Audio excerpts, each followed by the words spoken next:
우리에게 주시는 하나님의 말씀은 사도행전 28장 1절에서 11절입니다. 우리가 구원을 얻은 후에 안즉 그 섬은 멜리데라 하더라. 도인들이 우리에게 특별한 동정을 하여 비가 오고 날이 참에 불을 피워 우리를 다 영접하더라. 바울이 한뭇나무를 거두어 불에 넣으니 뜨거움을 인하여 독사가 나와 그 손을 물고 있는지라. 도인들이 이 짐승이 그 손에 달림을 보고 서로 말하되 진실로 이 사람은 살인한 자로다. 바다에서는 구원을 얻었으나 공의가 살지 못하게 하심이로다 하더니 바울이 그 짐승을 불에 떨어버림에 조금도 상함이 없더라. 그가 붙든지 혹 갑자기 엎드려져 죽은 줄로 저희가 기다렸더니 오래 기다려도 그에게 아무 이상이 없음을 보고 돌려 생각하여 말하되 신이라 하더라. 이 섬의 제일 높은 사람 보블리오라 하는 이가 그 근처에 토지가 있는지라. 그가 우리를 영접하여 사흘이나 친절히 유숙하게 하더니 보블리오의 부친이 열병과 이질에 걸려 누웠거늘 바울이 들어가서 기도하고 그에게 안수하여 낫게 하매 이러므로 섬 가운데 다른 병든 사람들이 와서 고침을 받고 후한예로 우리를 대접하고 떠날 때에 우리 쓸 것을 배에 올리더라. 석 달 후에 그 섬에서 과동한 알렉산드리아 배를 우리가 타고 떠나니 그 배 기호는 디오스 구로라. 아멘.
사도 바울이 1, 3차 여행을 마치고 예루살렘에 들어가 2년 동안 구류를 당합니다.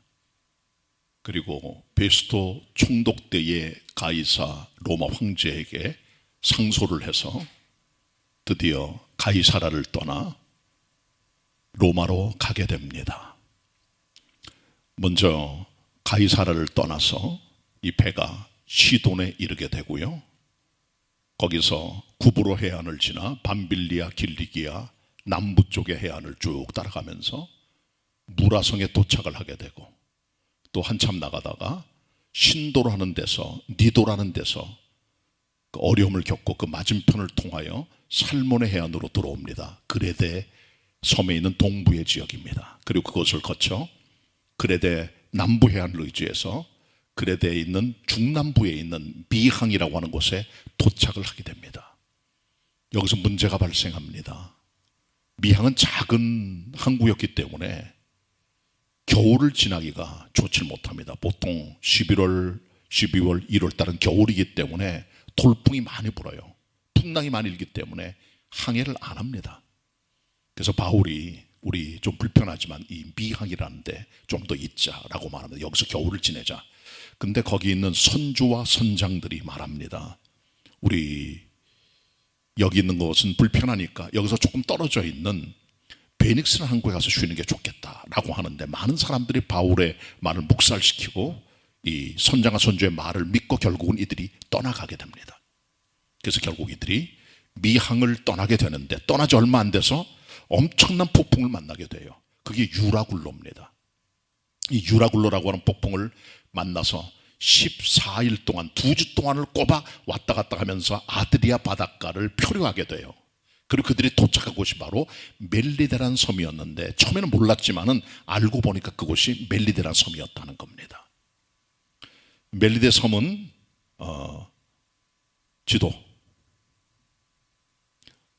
지도에 보시는 대로 북에서 남쪽으로 29km, 동서로 15km 정도 되는 그런 섬입니다. 아주 큰 섬은 아니고, 아마 크기로 비춰볼 때 이스라엘에 있는 갈릴리 바다 정도 되는 그런 크기를 가지고 있는 그런 섬입니다. 서울 면적의 한 2분의 1쯤 정도가 된다고 얘기를 하고요. 멜리다라는 이름의 뜻은 쉘터라는 말이에요. 피난처란 말입니다. 아마도 이 지중해에 있는 배들이 항해를 하다가 풍랑을 만나게 되면은 멜리데 가서 많이 쉬어갔던 것 같아요. 그래서 멜리데라 이름 자체가 페니키아 말로 멜리테라고 합니다. 이 말의 의미는 쉘터, 피난처라고 하는 곳이죠. 그러니까 이 멜리데라고 하는 곳은 BC 1000년경, 지금의 레바논이죠. 옛날 페냐키아 사람들이 전부 다 이주를 해와가지고 거기다가 원주민들이 돼요. 그들이 거기다가, 그리고 그들의 식민지국을 건설하게 됩니다. 그리고 시간이 많이 흘러서 BC 218년경 로마 제국이 그들을 통치하고 그들의 영으로 삼게 되죠. 그러고 있다가 지금은 이제 독립국이 되었습니다. 독립국이 됐고요. 그 위치는 이태리 반도의 남부에 있는 시실리 섬이라고 있습니다. 이태리의 제일 큰 섬인데, 그 시실리 섬에서부터 100km 정도 떨어진 곳에 이 멜리데라는 섬이 있습니다. 지금 몰타라고 부릅니다. 이 섬은 독립공화국입니다. 지금은 독립국이에요. 따로 돼 있는 자기네 자치정부가 있습니다. 그리고 유럽 EU 회원국이에요. 유로화를 씁니다. 그리고 이곳은 온화한 그런 열대기후, 고온 다습한 지역이죠. 그리고 이곳의 종교는 천주교가 대략 82.6% 정도가 되고, 그 다음에 회교, 이슬람교가 3.9%, 그 다음 무교가 5%, 나머지 10% 정도는 우리 개신교라든가 아니면 동방종교 같은 여러 종교들이 나눠서 종교 행동을 하고 있습니다. 여기가 이제 몰타라고 하는 성경에 기록된 멜리데라는 곳에 대한 대략의 그림입니다. 자, 1절 같이 보도록 하시겠습니다.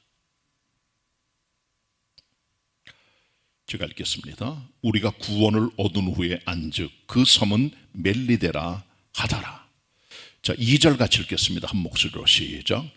도인들이 우리에게 특별한 동정을 하여 비가 오고 날이 참에 불을 피워 우리를 다 영접하더라. 아멘. 여기 토인이란 말이 나와요. 토인. 토인이란 말은 아프리카 토인 이렇게 보통 말하는데 정확한 이 말의 의미는 헬라어의 바르바로입니다. 페니키아 사람들이 이것을 바르바르라고 해요. 영어로는 바버리안, 그러니까 야만인 미개인들을 말합니다. 그 뿌리가 바로 바르바르의 손말이죠. 그러니까 여기 나오는 이 토인은 그렇기 때문에 문자적으로 볼 때는 이 바바리안의 뿌리가 돼요. 그렇지만은 실제로는 이들은 미개인들은 아닌 것 같아요. 왜냐하면은 바울 당시에 이 지역은 로마의 통치를 받고 있었습니다. 로마 그들을 관장하는 식민지형이었어요. 그렇기 때문에 로마의 문화를 어느 정도 받았기 때문에 완벽한 문명과 절단되어 있는 그런 동떨어진 삶을 살아가는 그런 무리들이 아니라 이들 어느 정도 문화 혜택을 받고 있는 원주민이었다는 거죠. 그래서 영어 성경은 이들을 아일랜더다 혹은 네이티브라고 보통 말합니다. 그러니까 미개한 그런 야만인들이 아니고 헬라 사람들과 좀 다른 이방인들이라고 그렇게 취급하는 것으로 보여진 것이죠. 그런데 이 사람들이 오늘 본문에 보면 특정한 동정을 베풀어서 표류에 들어온 276명의 바울의 일행들을 영접하게 됩니다. 특별한 동정심이죠. 특별한 동정심. 이 동정심이란 말은 헬라 원어에 필 안트로피아라고 되어 있어요. 그 말의 의미는 필, 사랑한단 말이고요. 안트로피아라면 안트로포스, 인간을 말하면 인류를 말해요. 쉽게 말하면 love human beings, 인간을 사랑하는 동정을 베풀었다는 거죠. 넓은 인류를 가지고. 처음 보는 낯선 사람들이 표류했습니다. 이 배가 완전히 깨져버리고 그들에게 자비와 사랑을 베풀고 그들을 영접하여 그들에게 여러 가지 편의를 제공하는 것을 우리는 보게 되는 거죠. 사실 낯선 사람들이 온 이 섬 지역에 이 같은 동정을 베푸는 것은 조금 의외주요 사실은. 그래서 어떤 영어 성경은 unusual kindness를 했어요. 보통과 다른 그런 편의를 베풀었다는 거죠. 제주도에서 있는 오래된 원주민들이 육지에서 온 사람들이 정착해 살 때 말합니다. 육지 것들. 그는 그만큼 제주도 사람이 갖고 있는 그들의 나름대로 폐쇄적인 그들의 공동체가 있다는 거죠. 깨지지 않는. 그게 부서지기 힘들어요. 섬마다 다 그런 게 있습니다. 굉장히 고집도 세고 그들 나름의 어떤 섬 사람의 모습을 가지고 살아갑니다. 그게 잘 깨지지 않아요. 그래서 섬 지역일수록 복음화가 되질 않아요. 우리나라 제일 기독교 복음화를 제일 낮은 것이 제주도입니다. 5%가 되질 않아요. 섬이 그런 곳입니다. 멜리데 사람도 사실은 굉장히 특별한 동정을 베풀었다는 거죠. 그들이 갖고 있는 그들의 어떤 원주민의 아이덴티티를 가지고 있었지만은 자비와 사랑을 베풀었다는 겁니다. 아주 특별한 거죠. 나그네 접대하는 일이 정말 그리스도인에게 소중합니다. 나그네 접대하는 거. 레위기 19장과 레위기 23장 그리고 신명기 24장에 보시면은 이스라엘 백성들에게 하나님 말씀하시기를 너희들은 나그네 접대를 잘해라 좀. 왜냐하면 너희들도 애굽 땅에 있을 그네로 400년 있지 않았느냐. 나그네 심정 너희가 아니까 잘 접대해라. 그래서 추수하는 일이 있을 때는 밤모퉁이까지 다 베지 말고 덤성덤성 베고 떨어진 이상은 줍지 말고 이를 위해서 나그네들 그리고 과부들 고아들 가난한 자를 위해서 버려두라고 말했다는 거죠. 우리 그리스도인들의 남을 섬기는 나그네 접대가 멜리데 사람들보다 못하면 안 되겠습니다. 우리 교회도 외국에서 살다가 오신 재외 동포들이 여러분이 계세요. 중국이나 아시아 지역에서. 여러분 나그네 접대하는 마음으로 그들을 잘 접대하고 사랑해주고 함께 정착하고 함께 손잡고 나갈 수 있도록 도와주는 자세가 정말 필요합니다. 자, 그런데 이들이 대체 바울과 그의 일행인 276명을 무엇으로 섬겼을까요? 불을 지폈어요. 불을 지폈다는 거죠. 몰타 지역은 지금도 11월, 12월, 1월, 2월 초까지가 겨울입니다. 이때 평균 온도가 6도부터 20도입니다. 가장 추울 때는 6도고 뜨거울 때는 20도입니다. 이때가 겨울이에요. 마침 이때 바울 일행이 여기 표류해서 정착하게 된 거죠. 뭐가 제일 필요할까요? 춥잖아요. 왜냐하면 일단 이들은 알렉산드리 배가 다 깨져나갈 때 거기서 다 나와서 헤엄을 치거나 아니면 물건이나 널판지를 붙들고 다 나왔어요. 다 젖었습니다. 몸이. 비가 옵니다. 날은 차갑습니다. 오한이 왔겠죠. 제일 필요한 게 불입니다. 불. 따뜻하게 해주는 거예요. 이미 이들은 배를 던지고 나올 때 어느 정도 음식을 먹었어요. 그리고 밀을 다 던져버립니다. 먹고 나서부터. 그렇기 때문에 이들의 가장 필요한 것은 따뜻한 몸이었다는 거죠. 우리는 영어에서 말하는 meet the needs, 사람의 필요에 적합한 욕구를 충족시켜주는 그런 자세가 필요합니다. 우리가 남을 섬기고 이웃들을 섬길 때 가장 필요한 게 뭔가를 알고 그들에게 정확한 섬김을 해야 돼요. 부모님께 생신이나 아니면 명절 선물 같은 거 할 때도 정확한 욕구와 뭔가를 알고 섬길 때 그때 기뻐하게 되는 겁니다. 어떤 목사님 한 분이 지방에 목회자 모임에 강사로 가시게 됐어요. 가서 말씀을 잘 증거하시고 점심 먹게 됐는데 거기 회장되는 목사님이 밥 먹으러 갈 때 어떤 것도 물어보지 않고 보신탕집으로 간 거예요. 다 맛있게 먹더래 전부 다 몇십 명이. 근데 목사님 보신탕을 못 들으신 분이에요. 구경만 하고 못 드시고 있었다는 거죠. 회장님이 물어봤어요. 목사님이 안 드십니까? 전 보신탕 못 먹어요. 결국은 된장찌개하고 밥만 먹고 오셨다 그러더라고요. 접대가 뭡니까? 뭐가 섬기는 거고 무엇이 남을 배려하는 겁니까? 정확한 믿던 니즈, 그의 욕구를 알고 정확히 채워주는 거죠.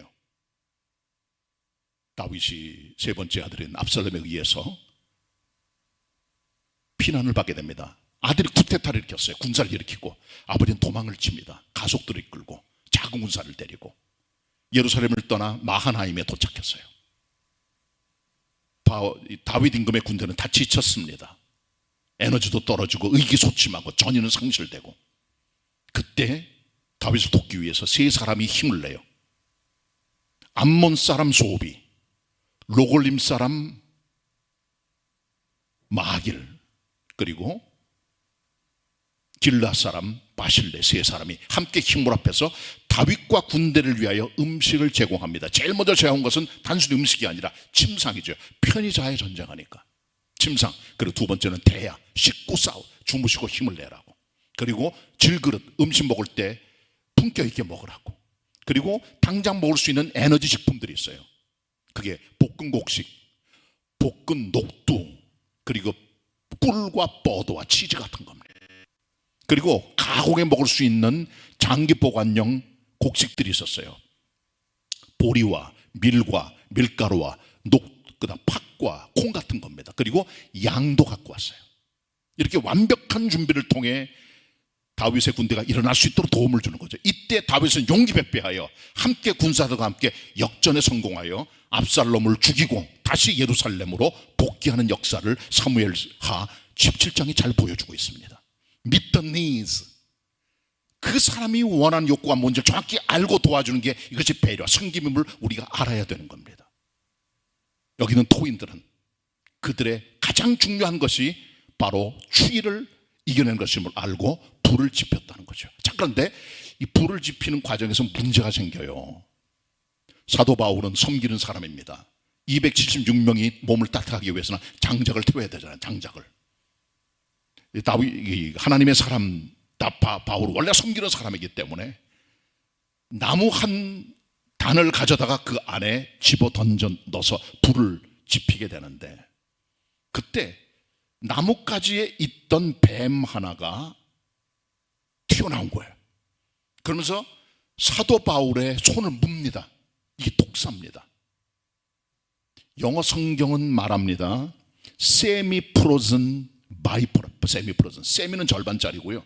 프로즌은 냉동된 그리고 바이퍼는 맹독성 독사입니다. 그러니까 절반쯤 겨울잠을 자다가 깨어난 반냉동 상태의 뱀이 뜨거운 불에 들어가니까 깜짝 놀라 튀어나오면서 문다는 게 사도 바울의 몸을 물어버린 거예요. 그게 팔입니다.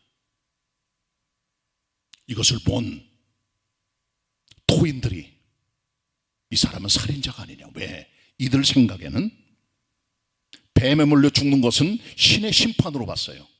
이 사람이 바다에선 살아났지만은 뭔가 큰 죄를 져서 신의 공의의 심판을 받는 게 아니냐, 자기네끼리 떠들게 되죠. 그러나 바울이 몸이 붙지도 않고 죽지도 않는 거예요. 그리고 오히려 바울이 몸에 붙어있던 뱀을 떨어서 불까지 다시 집어넣어버리고 맙니다. 그랬더니 깜짝 놀라서 그 바울을 사람들이 당신은 신이라 하게 되는 거죠.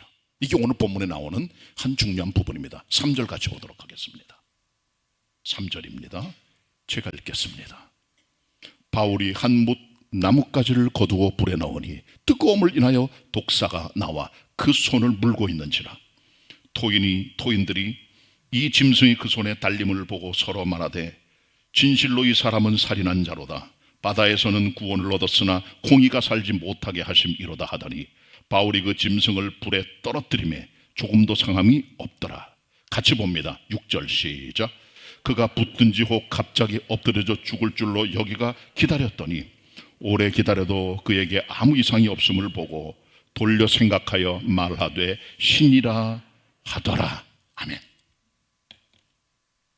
원래 섬에는 뱀들이 서식을 많이 안 합니다. 어떤 분들은 울릉도에 뱀이 없다고 말하는데 그렇지 않아요. 4종류의 뱀이 있습니다. 유홀먹이를 비롯한 살모사도 발견이 돼요. 뱀이 많지는 않지만은 가끔씩 살모사가 발견이 된다고 합니다. 맹독성 뱀은 별로 없어요. 전 세계적으로 뱀이 없는 나라가 여러 나라가 있습니다. 먼저 뉴질랜드. 뉴질랜드는 뱀이 없습니다. 날도 덥고 또 육지에 있는 뱀들이 섬으로 가려면 많은 시간을 헤엄쳐야 되기 때문에 불가능이죠. 그래서 배라든가 아니면 비행기를 타고 오는 사람들이 가끔씩 갖고 들어다 걸리면은 벌금을 크게 먹든가 아니면 유치장에 구류가 되기도 합니다. 뱀 금지입니다. 수입. 그 다음에 그린랜드, 아이슬란드 혹은 아일랜드, 남극 대륙은 뱀이 없어요. 몰타는 어떨까요? 몰타는 바울 당시에 뱀이 있었습니다. 바이퍼라 그랬어요. 맹독성 독사입니다. 근데 한때는 뱀이 없었어요.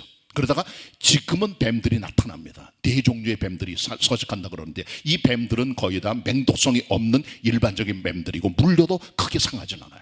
근데 바울 때 있었던 이 바이퍼라고 하는 이 맹독성 독사는 굉장히 독이 강하기 때문에 붙든가 아니면 죽어버려요. 무서운 겁니다. 그때 이것이 서식했다는 거죠. 거기 바울이 물린 겁니다. 사람들이 생각합니다. 당신 살인자로구나. 일반적으로 몰타 사람이나 아니면 그리스 로마 시대에 살고 있던 사람들의 생각에는 신의 심판 때문에 사람들이 재앙을 받는다고 생각했던 거죠. 뱀에 물렸다, 신의 심판이다, 이렇게 보는 겁니다. 또 우리들도 그 같은 세속적 생각 가지고 어떤 분이 힘든 일이나 고난을 당할 때 말합니다. 하나님이 친 거야, 저 사람. 평소에 말 똑바로 말 그렇게 하더니, 그렇게 평소에 난리를 치더니, 그렇게 독하게 살더니, 남을 괴롭게 하더니 저 사람 말이 하나님의 심판받아 마땅해. 그렇게 말 많이 한단 말이에요. 그게 누구냐? 멜리데 토인과 비슷한 생각이에요. 이거 세속적인 생각입니다. 그리스도인들이 받는 고난들은 단순히 죄 때문에 오는 게 아니에요. 적어도 5가지가 있다는 거죠.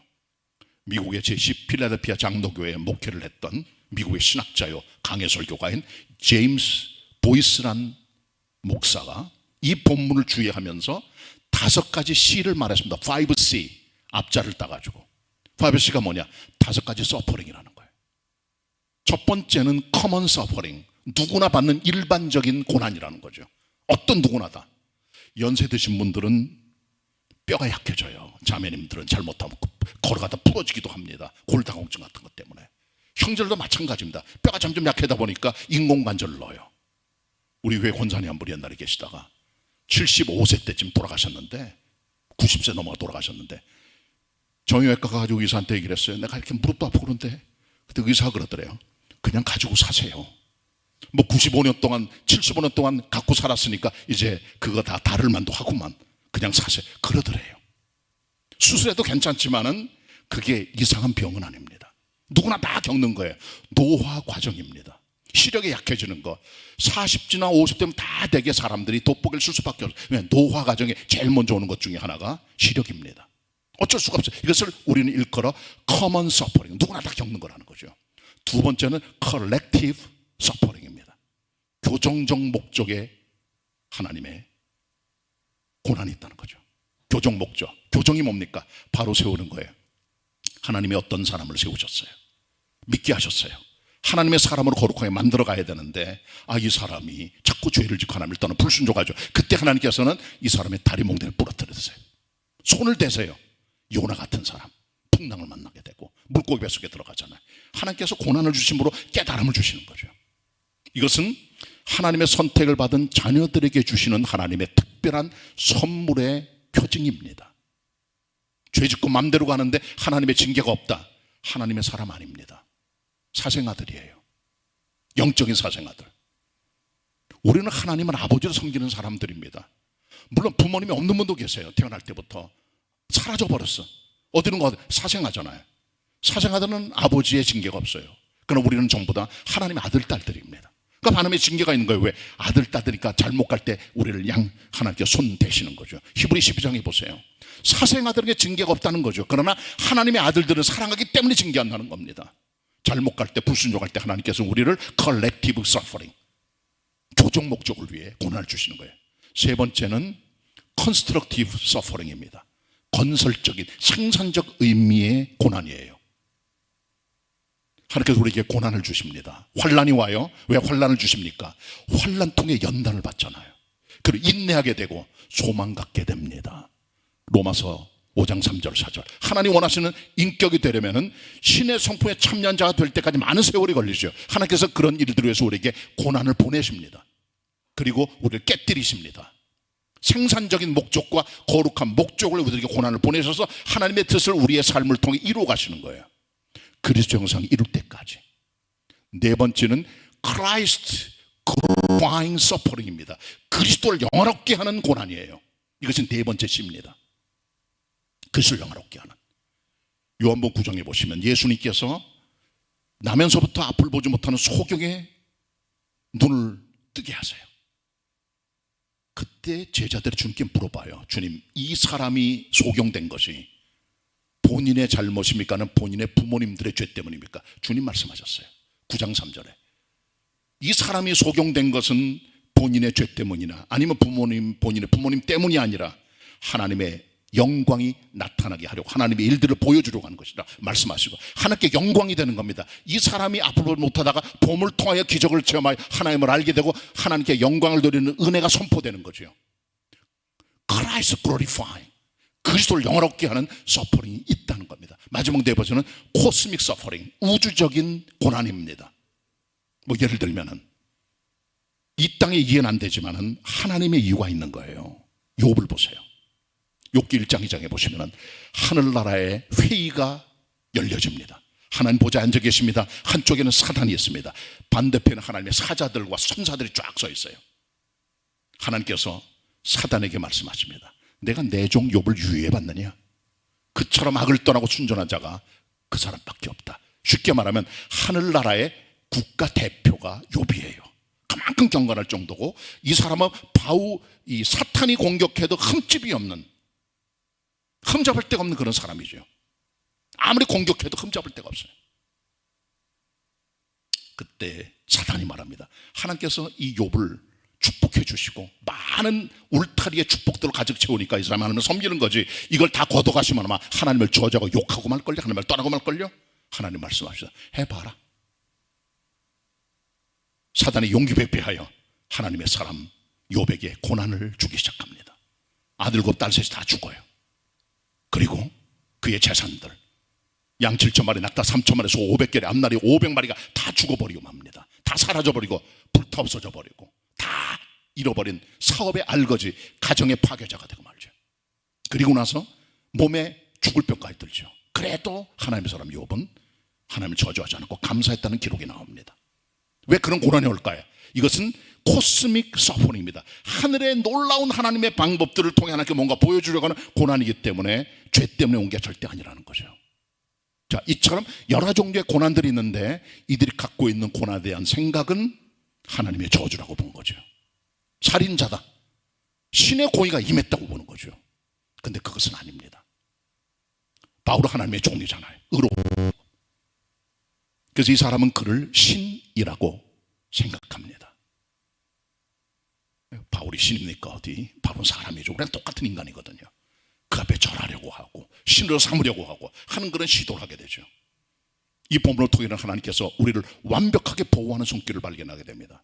하나님의 사람들은 제가 말했지만은 하나님께서 데려가시기 전까지는 일이 있는 거예요. 그게 끝나기 전까지는 절대로 죽지 않습니다. 그 사람이 죽었다, 그 사람에게 대한 하나님의 플랜과 일이 끝난 거예요. 살아있다는 것은 일이 있다는 겁니다. 할 일이 있다는 겁니다. 섬길 일, 전도할 일, 인생을 살아갈 가치가 있다는 걸 보여주는 거죠.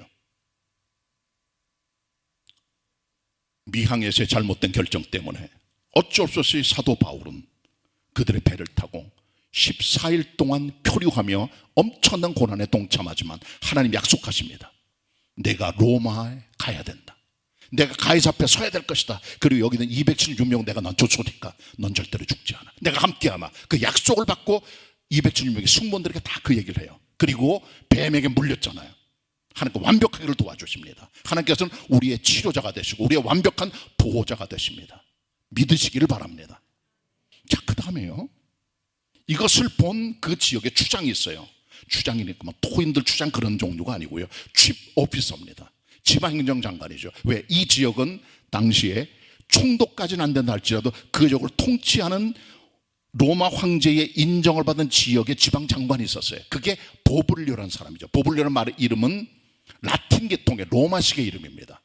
이 사람은 아마 그 지역에 있던 어떤 유지로 보여져요. 그러나 왕의 인정을 받은 것으로 보여집니다. 왜냐하면 그 지역에 이 사람의 땅이 많이 있었거든요. 이 사람이 하나님의 종 바울을 보고 깜짝 놀라서 자기 집에 바울과 그의 일행들을 영접해 유숙하게 합니다.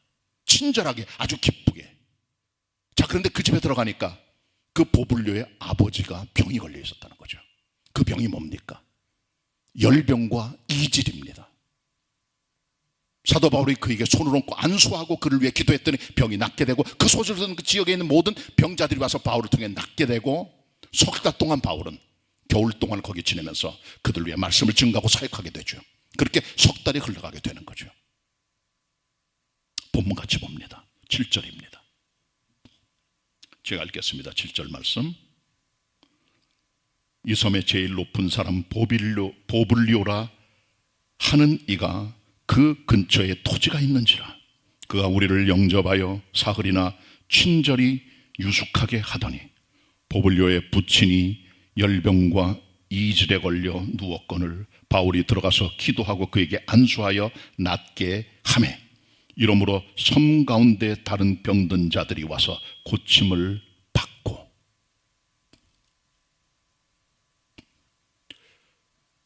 우리 그리스도의 사람들은 예수 그리스도를 내 개인의 마음의 주님으로 영접할 뿐 아니라 우리 가정에도 모셔드려야 돼요. 가정에 모셔드려야 돼요. 우리 집에. 그때 주님께서 가정에 개입하셔서 우리의 삶을 주관하시고 우리의 삶을 통치하시고 가정의 문제를 풀어주시고 함께 하신 걸 발견하게 됩니다. 주님을 가정에 모셔드려야 돼요. 사도 베드로의 장모를 바울이 자기 집에서 모셨습니다. 장모가 열병이 걸렸어요. 예수께서 베드로 집에 들어가셨습니다. 장모가 열병이 걸렸습니다. 고쳐주십니다. 고침받은 장모가 일어나 예수님을 수종 들고 섬겼다는 기록이 나옵니다. 주님 가정에 들어가실 때 그 가정에 고난이 축복으로 변화된 역사 이루어지게 됩니다. 하나님의 소망이 그 가정을 만들어가는 걸 보게 되죠. 삭개오도 여리고의 부자의 세리장이었잖아요. 주님을 집에 영접합니다. 그리고 그는 변화가 됩니다. 자기 재산의 절반을 가난한 자를 나눠주고 남의 것 토색한 것 4배를 갖기로 결단합니다. 그때 주님 말씀하십니다. 오늘 구원이 이 집에 이르렀다. 구원이 집에 들어와야 돼요.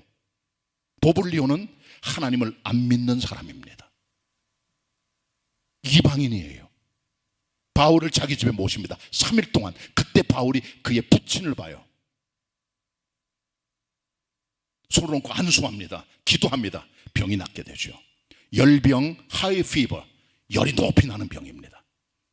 1887년도에 규명된 과학자들의 규명에 따르면 이 병은 염소들이 갖고 있는 젖을 먹고 마실 때 전염되는 박테리아균이에요. 거기서 비롯되는 거예요. 그것 때문에 열이 오르는 거죠. 보통 넉 달 동안 계속돼요. 길게는 2년, 3년까지 진행되는 게 바로 이 하이 피버, 열병입니다. 어떤 죽기도 해. 그런 병들이 많이 갖고 있었겠죠. 그 지역 사람들이. 왜? 염소젖을 많이 먹었을 테니까. 염소를 많이 아마 키웠던 것 같아요 보니까. 거기다가 이질은 듀센테리아란 헬라어의 병입니다. 이것은 이질인데 설사를 자꾸 똥이 자꾸 묽어지게 나오는 이상한 병이고 음식을 먹어도 계속 쏟아져 나가니까 사람이 탈진되고 완전히 힘을 잃어버리는 거예요. 그런 사람이 많아 있었죠. 바울이 들어가니까 다 고침받게 됩니다. 주님이 들어오시다 우리 가정에, 우리의 삶의 자리에 그때 문제 해결되고 병이 고침받게 되고 삶이 달라지게 되고 변화되고 거듭나고 가정이 하나님의 가정으로 달라지게 됩니다. 주님을 여러분의 가정에 모셔드리시기를 바랍니다. 자, 그 다음에요, 오늘 설교의 마지막 부분인데요, 이제 석 달이 흘러갑니다.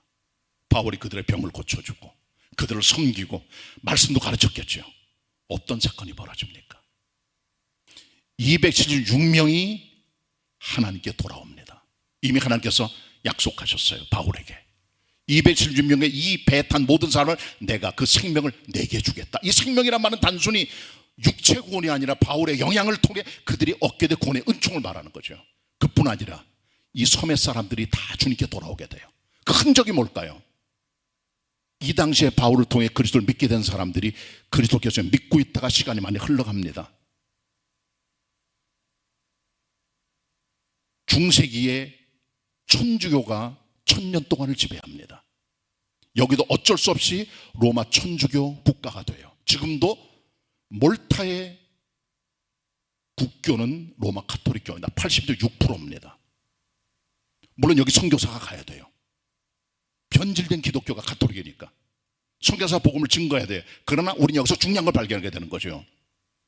2000년에 있었던 사도 바울의 복음 증거의 흔적들이 가톨릭 교회를 통해 남아있는 흔적이 나타나는 거죠. 이것은 과거에 일했던 바울의 흔적들의 작은 부분들입니다. 일했던 그 열매들이에요. 어떤 의미에서는 변질되긴 했지만 하나님께서는 바울의 고난과 아픔을 통하여 그 섬을 변화시키고 함께 탔던 216명의 영혼을 구원받는 역사를 만들어 갔다는 겁니다. 말씀 정리합니다. 우리가 때때로 인생을 살 때 실패할 때도 있어요. 잘못된 결정도 내립니다. 누구처럼? 미항에 있던 백부장 율리오처럼. 그 배를 움직이는 책임자는 율리오입니다. 선장과 선주의 경험을 믿습니다. 대다수의 말을 따라 여론을 따라갑니다. 그리고 남풍이 봅니다. 야, 가자. 곧이어 유라굴로가 옵니다. 잘못된 인간의 판단과 결정이 여러분의 삶에 유라굴로를 가져오게 됩니다. 때때로 우리가 죄를 짓거나 잘못하거나 잘못된 결정을 통해 큰 풍당을 만나 인생 속에. 그건 감내해야 돼요.